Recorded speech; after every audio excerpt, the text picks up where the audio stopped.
tal? ¿Cómo les va a todos? Bienvenidos a una nueva edición de Hipertexto 23. En este caso vamos a compartir un programa muy especial porque vamos a seguir una pista de Che Guevara, pero que da cuenta de un dato por ahí no muy conocido que tiene que ver con su gran cultura, con su gran capacidad de lectura durante toda su vida y también de escritura. Y para eso decidimos convocar a su hermano, nada menos, Juan Martín Guevara.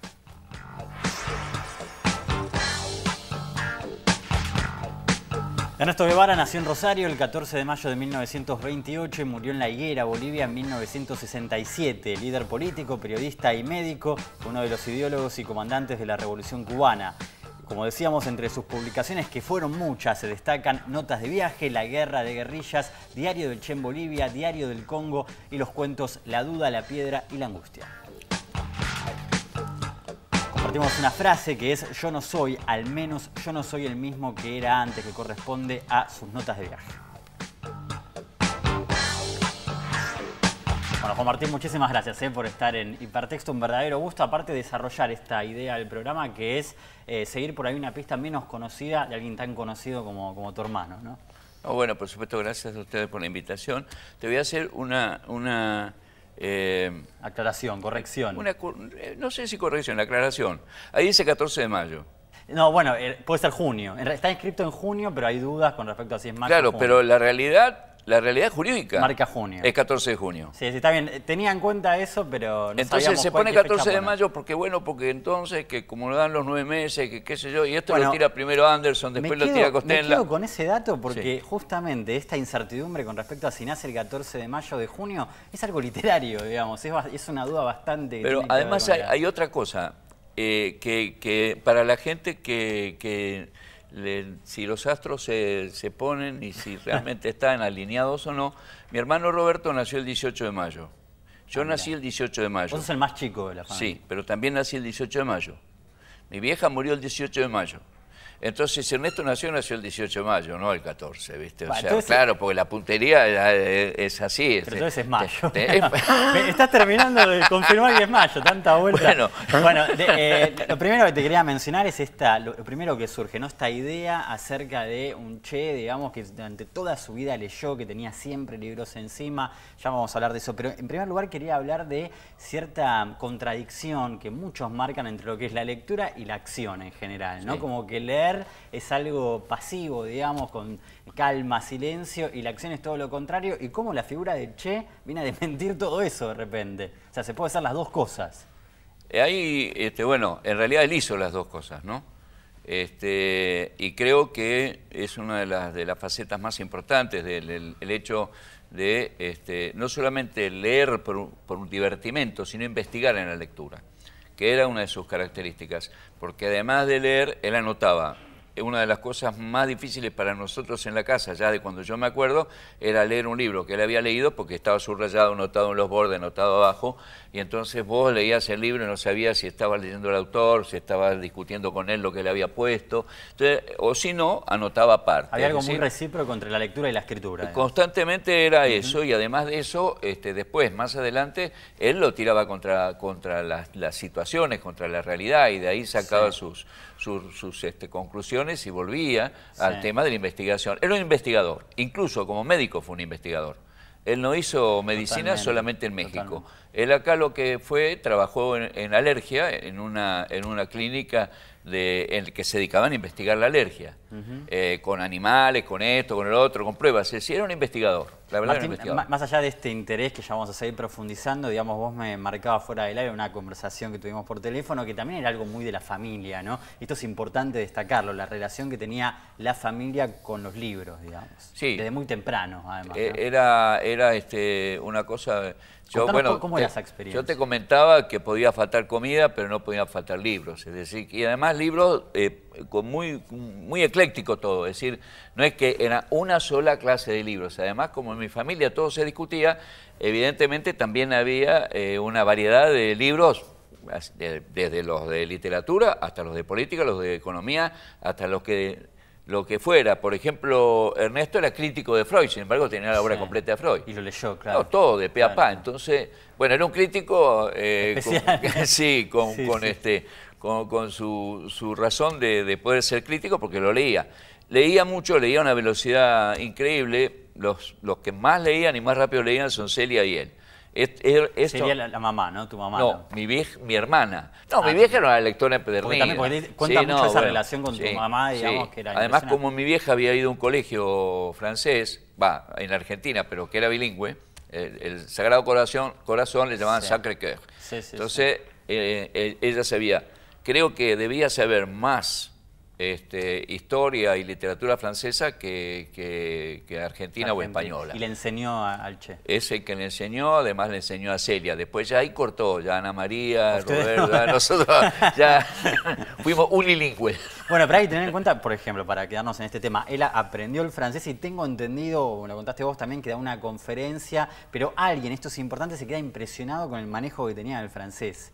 Sí, yo lo vi filmado. Vi una conferencia filmada, yo no sé exactamente dónde, pero evidentemente el público al que le estaba hablando era francés, porque si no, no tenía sentido que estuviera hablando en francés. Y en francés, yo sí no puedo dar fe de que la pronunciación fuera muy buena o no, porque yo no hablo francés, pero sí que evidentemente lo dominaba el idioma francés. Y la vieja leía francés, leía inglés y leía español. Entonces, Y mi viejo, porque siempre se habla de la vieja. Tu mamá, ¿no? Y no tanto de tu papá. Era un lector de poesía y de todo lo que fuera fantasía, ¿no? Tipo muy fantasioso, por supuesto, entonces la metáfora era lo suyo, la poesía le daba pie para eso, así que estaba metido todo eso. Rubén Darío, todos los poetas argentinos de la época, y todo eso nosotros era común. Claro. Para que tengas una idea, que un día en mi casa, que era una casa bastante pobretona, entonces había una mesa en el comedor y había banquitos que no tenían respaldo. Pero la mesa estaba medio arrimada a una pared, entonces el que conseguía los banquitos de la pared estaba de primera porque tenía respaldo en la pared. Y entonces siempre la pelea para llegar ahí cuando era que comíamos juntos. No era siempre, porque siempre había una ida y vuelta. Y un día viene un hombre, una persona de visita, y ¡pum!, le dan rápidamente al lado de mi vieja el banquito de ahí. ¿Sabés quién era? Nicolás Guillén. Entonces, estas eran las cosas.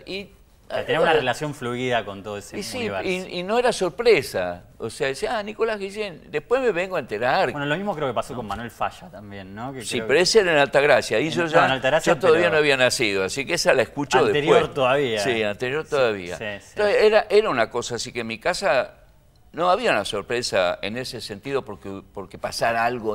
No, pasaba.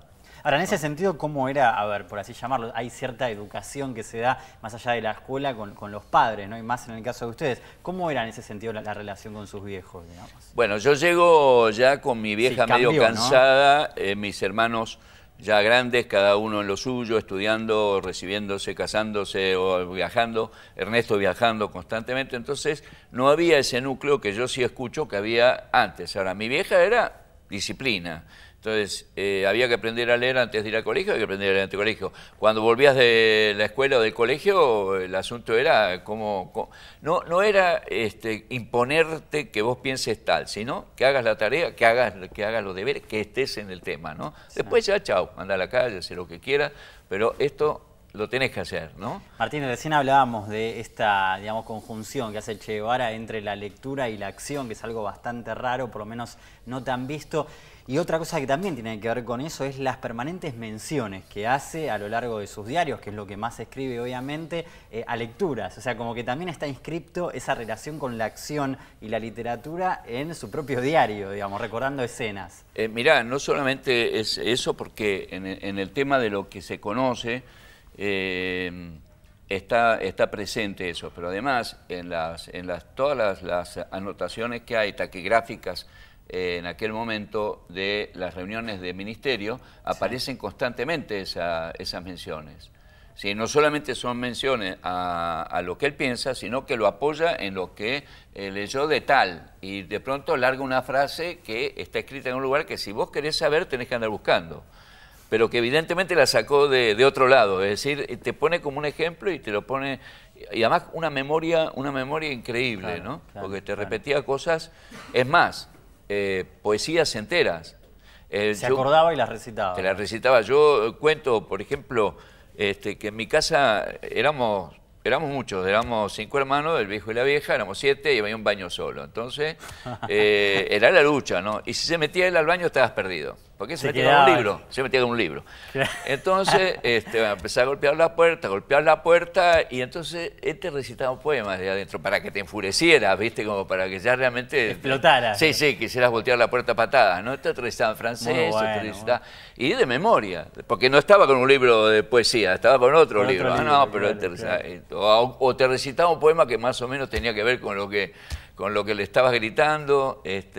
Bueno, además era un tipo, por un lado, viste, crítico, pero además de meter el dedo, viste, en la llaguita, ¿no? Polémico en ese sentido. Sí, y provocador en la polémica. Ahora, hablabas de poesía, digamos, si nos tuvieras que... Bueno, tengo otro dato acerca de Don Quijote, ¿no? Como el gran libro de referencia, por lo menos en la primera etapa, tengo entendido, pero que lo mencionaba mucho. Si vos tuvieras que decir algunos autores que él más tuviera como presentes o con mayor continuidad de lectura, ¿cuáles serían? Y mira, la verdad que yo de lo que he leído, sobre lo que él leía, porque lo que había en mi casa era... Sí, vastísimo. Era una cosa, claro, ¿viste? Entonces era muy difícil. Por eso yo te decía, podía ser Dumas, Los Tres Mosqueteros... Salgari también. Salgari, Julio Verne, como podía ser un filósofo, otro filósofo, Freud. Sí. O sea, se hablaba y se leía mucho de política. Mucho. En mi casa la característica siempre era que era una casa politizada, no desde el punto de vista partidario. No es que había un partido, era discusión. Libre pensador. Era discusión, ¿sí? Ahí había límites, ¿no? Mi vieja, seguramente por haber ido a un colegio de monjas, no quería saber nada con las catedrales, la iglesia y las monjas, ¿no? Claro. O sea, todo lo contrario. Todo lo contrario. Sí. Y el viejo, no sé por qué, los uniformes, o sea, los militares y los curas no eran el tema preferido de discusión. Pero política, a cuatro eso manos. Explica bastante, ¿no? Como el caldo de cultivo de lo que fue después, sí, el pensamiento y la acción de era una cosa normal, común. Por eso el hecho de que, y esto que vos estabas diciendo, de la característica de él, de ser un tipo lector, investigador, y además de estar en la calle constantemente, y de viajar, y de salir, y de toparse con la realidad, claro, y de volver. La primera pregunta que surge es ¿cuándo leía? ¿Cuándo tenía tiempo? Porque lo hizo durante toda su vida, y bueno, si no más o menos sabe los pasos que dio, como cuesta buscar un momento. Está la película Diarios de Motocicleta que muestra, ¿no?, precisamente eso. Después te iba a preguntar cuál es tu opinión sobre las películas en general, pero muestra un poco esos momentos, cada vez que tenía momentitos se ponía a leer. Sí. Supongo que debe ser así, ¿no? De noche, estudiado de noche. Claro. Estudiaba de noche, entonces estudiaba en la casa de otros, es decir, que por lo enganchabas, trabajaba. Bueno, realmente dormía, ¿en qué momento dormía? Esa también es la pregunta. Sí. Pero sí, y además, yo recuerdo ahora una conversación con Calica Ferrer, ya después de haber hecho el viaje en motocicleta con Granado, y había decidido Ernesto que iba a recibirse pronto para salir en tal fecha. Y le faltaban 14 materias. Y entonces le dice a Calica, bueno, nos vamos en tal fecha. Y Calica le dice, no nos podemos ir en tal fecha, te faltan 14 materias. Nos vamos en tal fecha. Y entonces lo que le interesaba es sacar 4. Sacar aprobado. Y dio todas. Todas. Y se fue en esa fecha. No sé, 4 meses, 3 meses, no sé, era una barbaridad. Algo que era imposible, ¿viste? El otro le dijo, vos estás loco, esto no es posible. Nos vamos después. Dijo, no, nos vamos en tal fecha. Increíble. Entonces era así, no podías interrumpirlo, era dale, iba a dar el examen, aprobaba y empezaba con otra cosa, ¿viste? Todo libre, por supuesto. Bueno, ¿no? de hecho, Granado, que era un gran lector también, ¿no? Se queda impresionado porque él, que era más chico, podían discutir a la par de Camus, de todas las lecturas que hacían en ese momento, que era algo, se quedaba impresionado de lo que era, ¿no? Y si vos lo escuchás a Granado en las cosas que él contaba, vos te das cuenta que en un principio él lo toma, bueno, voy a viajar con este pibe, no vamos a ir con este pibe. Hablamos del primer viaje. El primer viaje. Y al último el pibe acaba siendo el que... Sí, hay una transformación. Sí, bueno, qué sé yo, ponele, bueno, ahora voy a cruzar el Amazonas. No, casi, sí, yo me tiro y chao.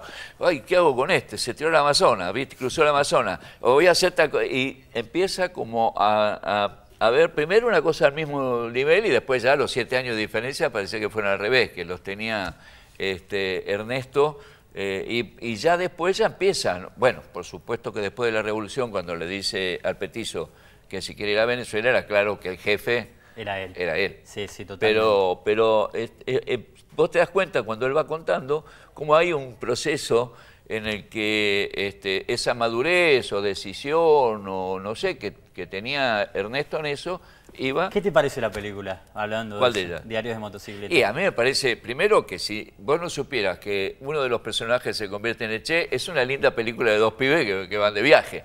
Ahora, ¿qué pasa? Que hay uno que vos sabés qué va a hacer después. Entonces, sabés ahí el final de alguna manera. Claro, manera. Sabés. Entonces vos te fijás más. Sí. Yo creo que el personaje de Granado es un personaje que está más logrado que el del Che. Que el de Che. Pero tiene que ver con la actuación, por ahí Rodrigo de la Serna, por ahí más. Para mí puede ser la actuación por un lado, por otro lado la dirección, en el sentido de es muy jugado, ¿viste? Al personaje. Al personaje de Granado lo puedes hacer lo que quieras, porque sí, en definitiva... Sí, totalmente. Está menos atado, ¿no? Menos atado, sí, pero al otro personaje hay que tener cuidado porque no es lo mismo. Puedes equivocar de todas maneras. Claro, ahí, ¿viste? Ahí tenés que andar con los pies de plomo. Yo creo que ahí le tuve un poquito de miedo, porque no está tan logrado, porque Ernesto, ahí... Pero perdón, se muestra esa transformación igual, hay que decir. Sí. Como que empieza muy tímido y se muestra esa evolución, por lo menos se intenta mostrar. Lo que no se lo ve demasiado suelto al final. Claro, ¿no? que es como era él realmente. Sí, es ¿viste? Cierto, es cierto. Sí, como que se queda ahí a mitad de camino. Ahí está.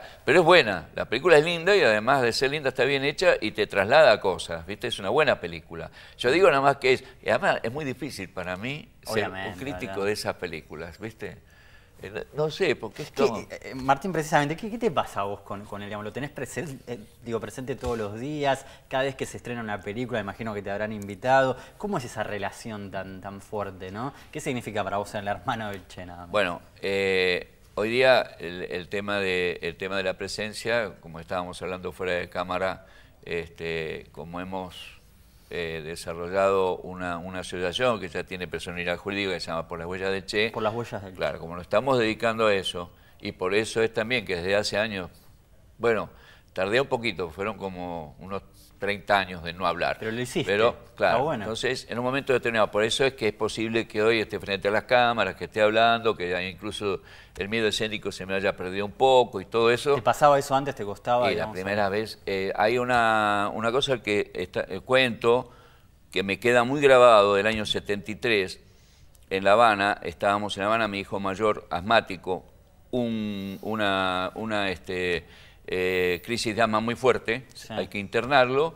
La médica que lo atiende a los días, sabiendo que yo era el hermano de Che, me dice, Guevara, me llama, me dice, ahora estamos en octubre, vamos a hacer un homenaje que se hace en Cuba, que es la jornada Camilo Che. Entonces queremos que venga al hospital, que vamos a hacer un hospital enorme, que vamos a hacer un homenaje para este día y Y yo digo, bueno, mire, le agradezco, pero yo no soy mediático, no tengo actuación pública, y a medida que le iba diciendo que no iba a ir, el final era ese, yo veía que se ponía mal. En un momento dado me dice, bueno, mire, por supuesto que usted puede, absolutamente tiene el derecho de venir, no venir, hablar, no hablar, pero me parece que la posición suya es una posición individualista, egoísta, porque lo que usted puede decir, y ahí fui, ¿no? Es la primera vez, y realmente fue tremendo, porque año 73 todavía estaba muy fresco la presencia física en la gente, y bueno, gente que después, cuando terminó, se acercaba, me abrazaba llorando, ¿viste? Entonces,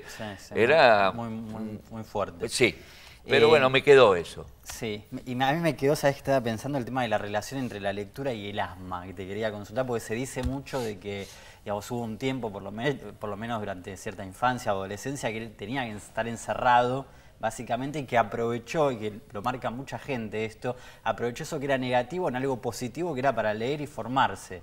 Que recién decíamos, ¿cuándo leía? Bueno, ahí hay un momento que leía. Bueno, eso, viste, ¿Se puede pensar esa relación con sí, eso yo lo sé por lo que contaban la vieja y lo que contaban mis hermanos, ¿no? Que él, incluso, los compañeros de colegio le traían los deberes y las cosas para que lo hicieran en casa, porque se pasaba por ahí 2 o 3 días con ataque de asma y no iba. Sí. Y entonces él iba, digamos, avanzando a partir, o sea, por eso yo creo que también él fue capaz después de esto de dar exámenes sin ir a clase y eso, porque ya estaba como acostumbrado a no necesariamente tener que ir a clase para incorporar leyendo el saber.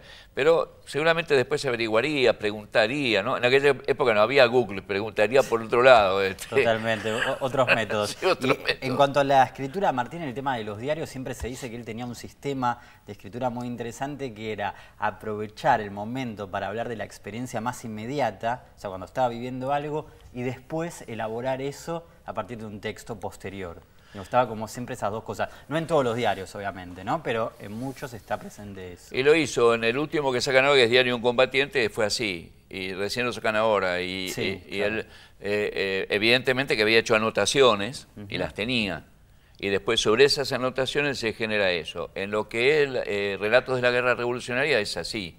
Es así. Son anotaciones que él después se toma el laburo, por lo menos de escribirlas como él quiere, y describirlas, ¿no? Como él quiere. Pero se ve que las anotaciones concretas de cada momento las tenía guardadas, es decir que, por eso se ve en este libro que te decía yo, sí, en este libro, En la selva. En la selva, que es un... Contanos qué es esto. Es un libro que está dedicado a todo lo que él tenía en la mochila en Bolivia cuando la asesinan. Es decir, lo que el ejército boliviano recoge, que Tristán Bauer consigue mirar y fotografiar y demás, sí. Él ya le hace una revisación más profunda de todos los títulos que tenía, de las anotaciones en las libretas de cada libro que había leído y lo que pensaba sobre ese libro. Así que es evidente que cada vez que leía algo anotaba. Anotaba, está metido ahí en esa situación. Total, es increíble, ¿no? Sí. Bueno, otra vez esa conjunción entre la acción y la lectura. Antes de irnos, quiero que nos leas, voy a hacer una mención acerca de cuando es el triunfo de la Revolución Cubana. Le manda una carta al Che a Sábato diciendo que leyó Uno y el Universo, sí. Y que para él, a lo mayor que podía aspirar, por lo menos durante su infancia, el grado mayor, era ser escritor, se lo dice a Sábato. También tuvo relación con León Felipe, otro sí. Gran poeta. Bueno, son muchas las relaciones que establece con grandes personalidades de la literatura, pero no me quería ir sin que nos lea Martín lo que vos quieras, un poema o lo que se te ocurra acerca del Che Guevara, si lo vamos viviendo también la lectura. Estábamos viendo también, bueno, cuál podía ser. Él dice, él cuando le escribe a León Felipe, le habla y le dice como desde un poeta frustrado, digamos, un poeta que quiso ser pero no pudo, una cosa por el estilo, sí, ¿no? Sí, algo así. Es la admiración que le tengo a usted, desde alguien que está muy por debajo de usted, algo así. Pero bueno, él siempre intentó, siempre. Y entonces, a mí me llamó la atención porque yo estuve en Bolivia ahora, sí. Y estaba León Gieco, y León Gieco canta una canción, y yo no me di cuenta de que esa canción era un poema de Ernesto. ¿No sabías? No sabía. Entonces yo le pregunto, ¿y esto? No, es un poema. ¿Pero cómo eso? Sí, le puso música a no sé quién y yo lo canto. Ah, bueno, entonces, por supuesto, a buscarlo, ¿no? Y entonces es a los mineros de Bolivia. Dicen un 9 de abril, debe haber sido por el 51, 52, 53, sí. Por cuando él pasa por ahí, o la primera, segunda vez, pero por ahí. Entonces dice, es el trueno y se desboca con inimitable fragor. 100 y 1000 truenos estallan, y es profunda su canción. Son los mineros que llegan, son los mineros del pueblo, los hombres que se encandilan cuando salen al sol, y que dominan el trueno y aman su recio fragor. Que la metralla los ciega y la dinamita estalla, y sus cuerpos se difunden en partículas de horror. Cuando llega alguna bala hasta el ígneo cinturón. ¿Qué importa? Es el trueno y se desboca con inimitable fragor, 100.000 truenos estallan, y es profunda su canción. Por la boca del trueno se oye volar el valor, son los mineros de acero, son el pueblo y su dolor. Salen de una caverna colgada en la montaña, son enjambres de topos que llegan a morir, sin miedo a la metralla, morir, tal la palabra que es norte de sus días, morir despedazado, morir de silicosis, morir lenta agonía en la cueva derrumbada. Juan Martín Guevara, muchísimas gracias por estar en Hipertexto. Por favor. Gracias también a ustedes, nos reencontramos la semana que viene.